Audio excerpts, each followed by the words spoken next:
Hey class. First demo for ARC 700, 701, and 702. And this is going to be on the first of two, maybe three videos, demo videos for the first project. Today, or hopefully this 10 to 15 minute video, will be covering just the materials and how to get started on your armature. So, to go over the materials real quick, I do have the assignment sheet.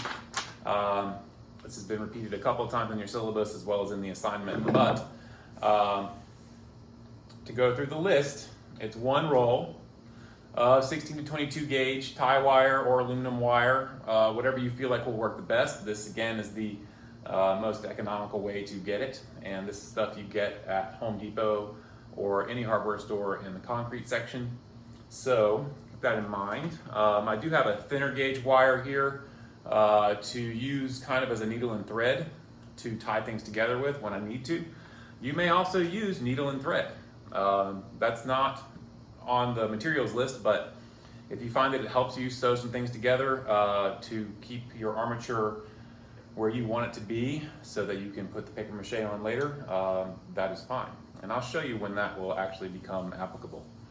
I am having a hard time finding chicken wire.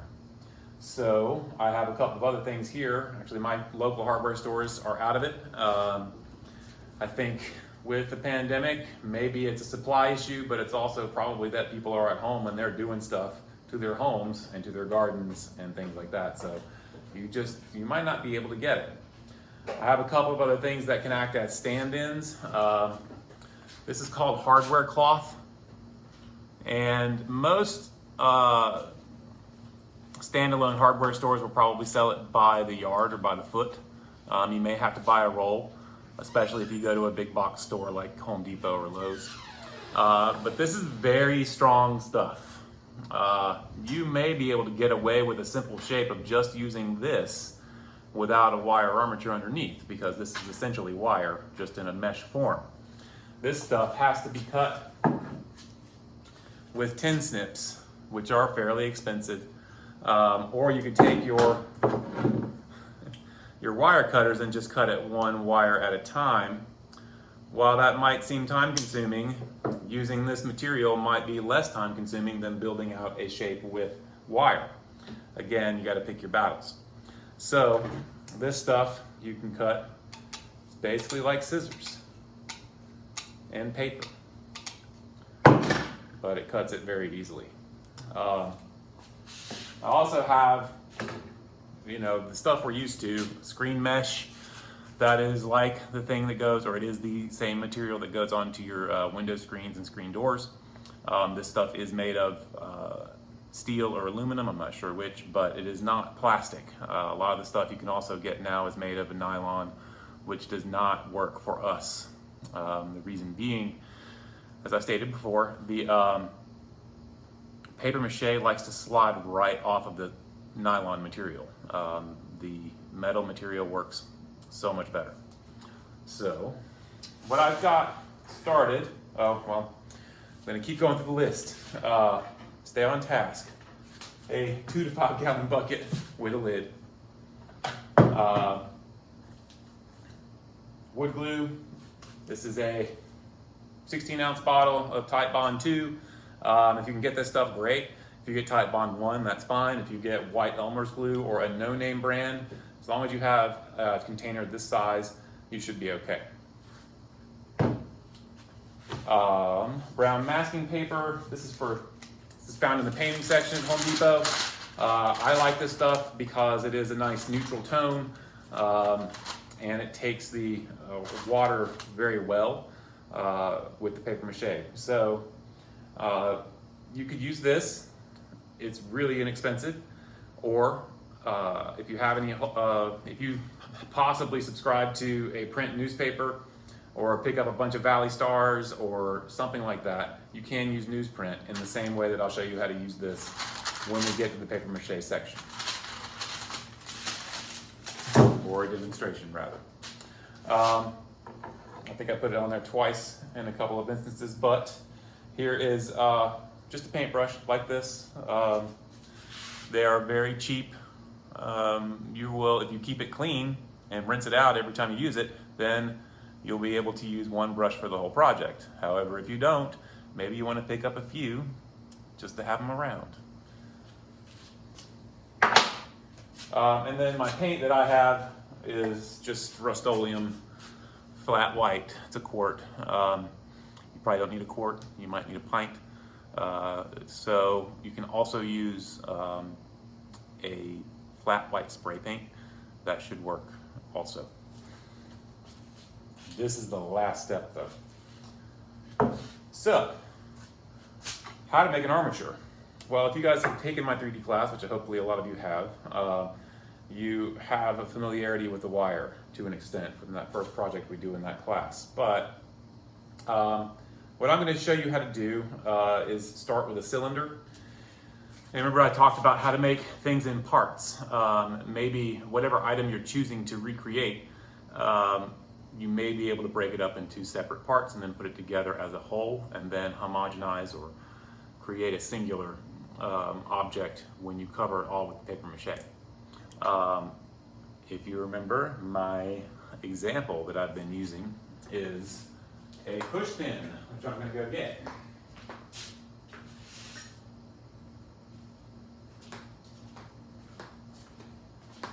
I remember all my scale, my speed at which I am working is all because I have done this a million times, and this is for a demonstration. I am not going through the entire process from beginning to end.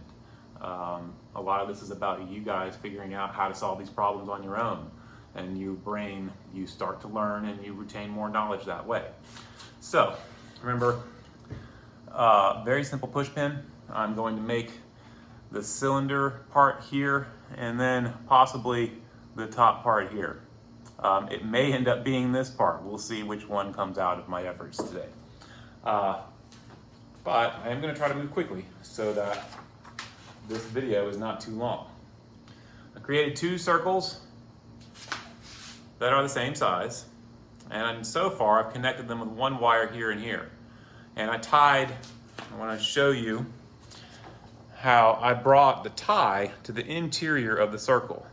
That way, anything that happens on the inside is inconsequential. It's not going to interrupt the shape and form when I put the paper mache on. So that's why I put this on the inside of the circle. What I've done to attach the 2 circles together is just one length, and then I wrapped it around in line on both sides. This is not the most effective way because you have so many pieces of wire. If I were to continue around in this same fashion, we would not gain stability. It would still move around. So the way to gain stability in your armature is to use a much longer length.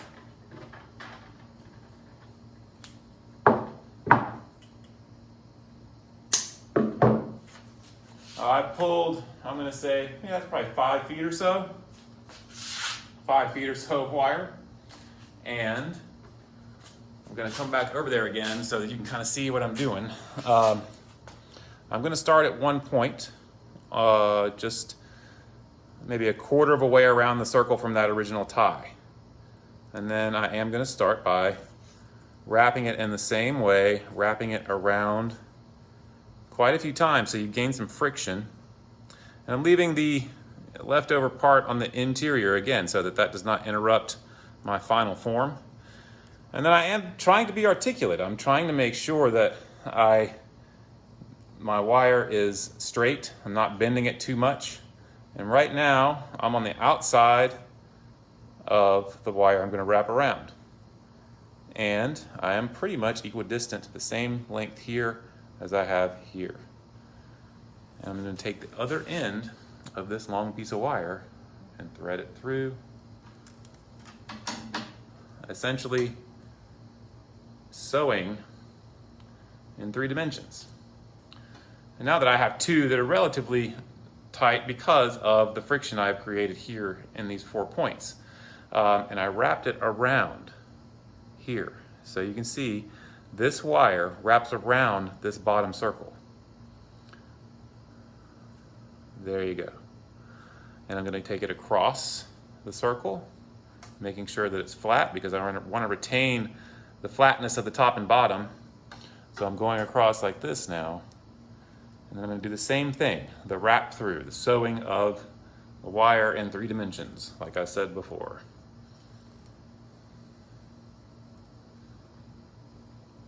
Now I'm beginning to cover the surface of the circle, and then I will come back the other way,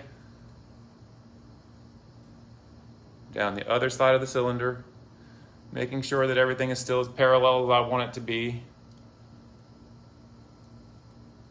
I'm seeing a bulge here that I don't want, so I'm going to bend that down a little bit more before I attach it down below, because that will change the length I want between the top circle and the bottom circle.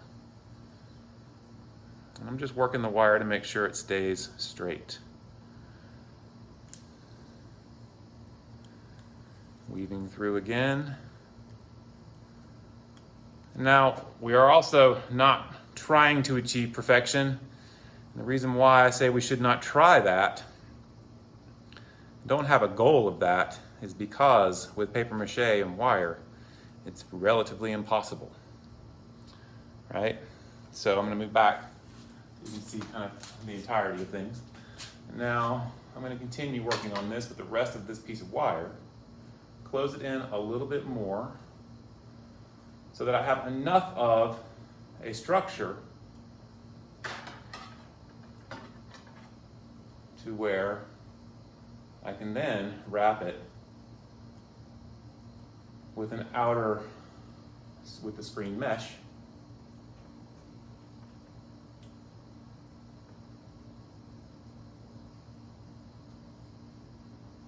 And it will have enough support underneath it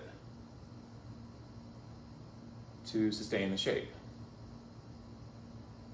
And every step you do here, the wire armature, the covering of the wire armature with the screen mesh, and then the glue-based paper mache after that, all create stability. Every single layer creates more stability within the structure. It's not to say that you want to slack in terms of stability in any of these steps, but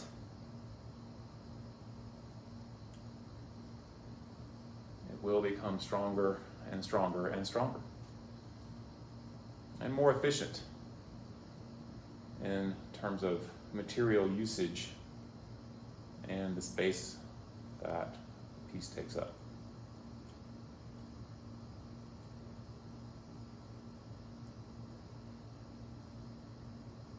May have to add another length. It's not quite long enough. Need to go down this maybe one more time.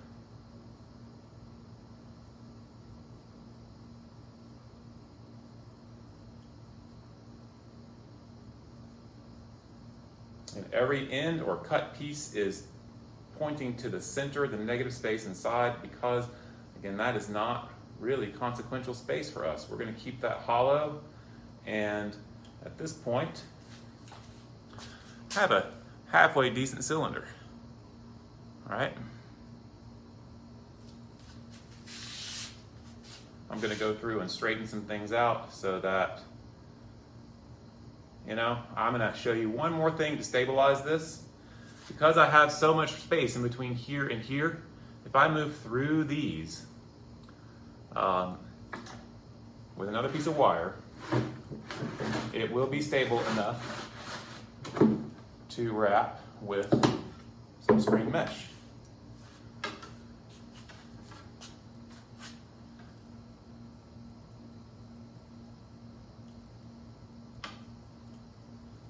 I'm making sure to retain the roundness that I want in between each one. I'm not going to make it flat in there.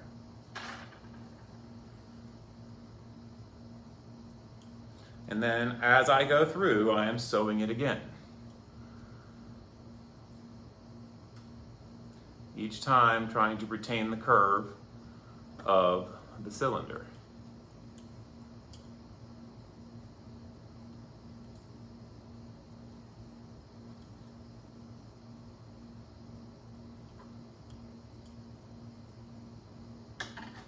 As you can see, I now have kind of one cylinder or circle here, another circle here, but I'm creating a third one in the middle that will, and you can see how it's tied here, etc. as I move around the piece. That is going to create a whole lot of stability. It does also create some more visual information that you may have to wrestle with a little bit later, but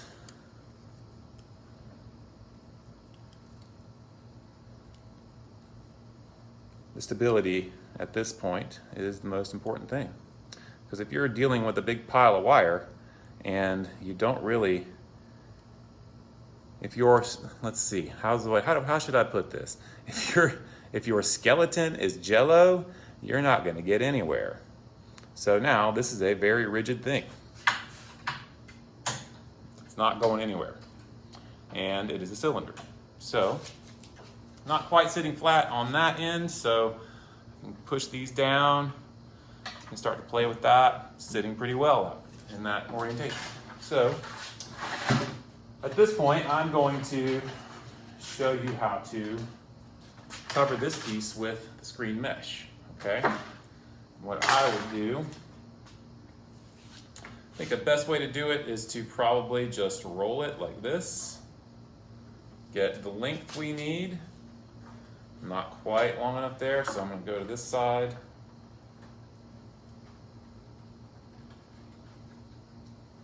If I cut a strip, okay, down the whole thing. And so you know, scissors cut the screen mesh quite well. Not the hardware cloth though. And you want to be precise. Okay, I have my length. If you need to draw a Sharpie line across, then by all means do so. I don't think I need to do that. And we'll see if I do or not.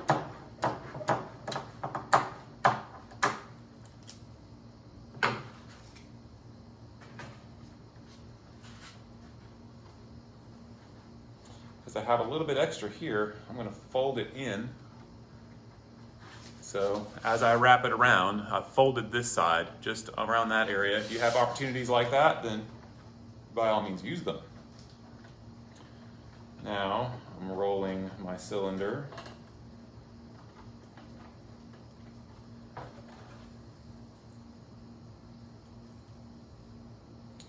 And the screen mesh stretches to some extent. Because you have a weave and a weft, kind of like fabric moves and stretches, so does the screen mesh. And now that I have it around here, I can very easily go in with my thinner wire, just cutting 3 or 4, 3 to 4 inch lengths. I may use them all, I may not.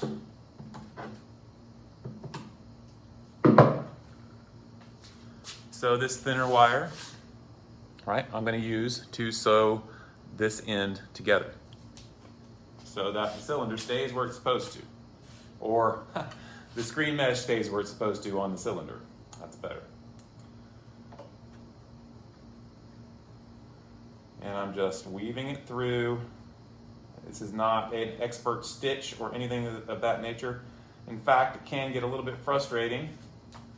Be careful because these little tiny wires that make up the screen mesh as well as this stuff, it's pretty sharp if it pokes right into your finger.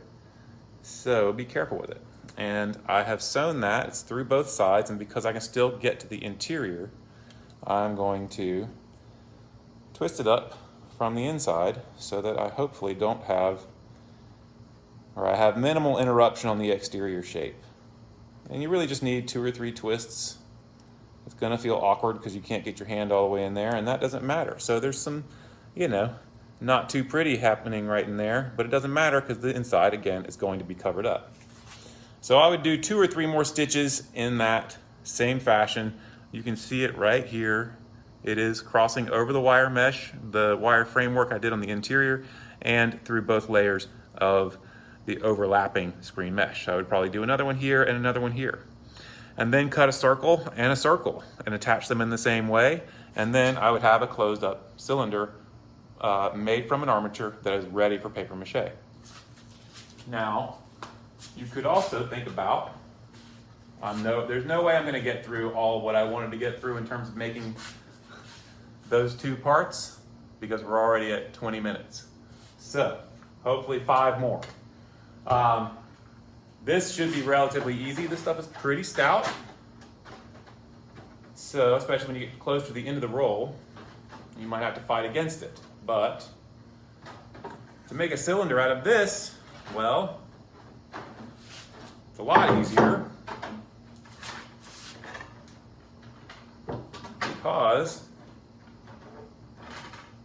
I can just trim down one row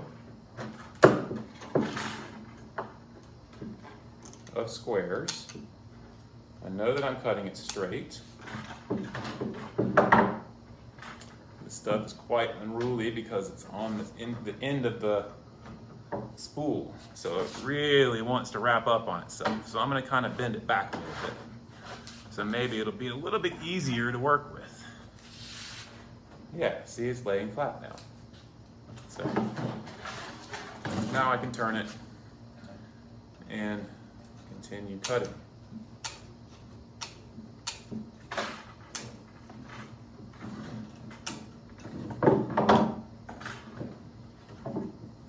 As you move, you got to figure out how to work with what you've got. This stuff doesn't work the same way paper does. It likes to stay in your way, and it binds up on your blades because your blades are a lot thicker than they normally are. Keep going.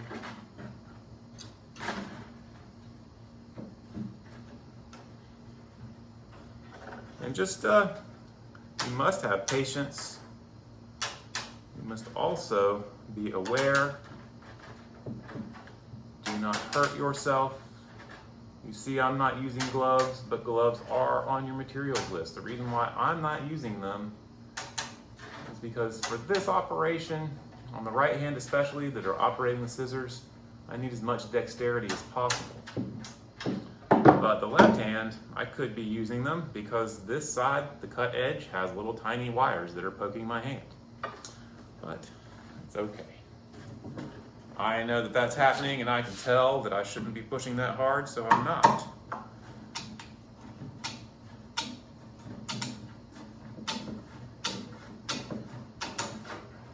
Now, I've cut essentially a rectangle, right?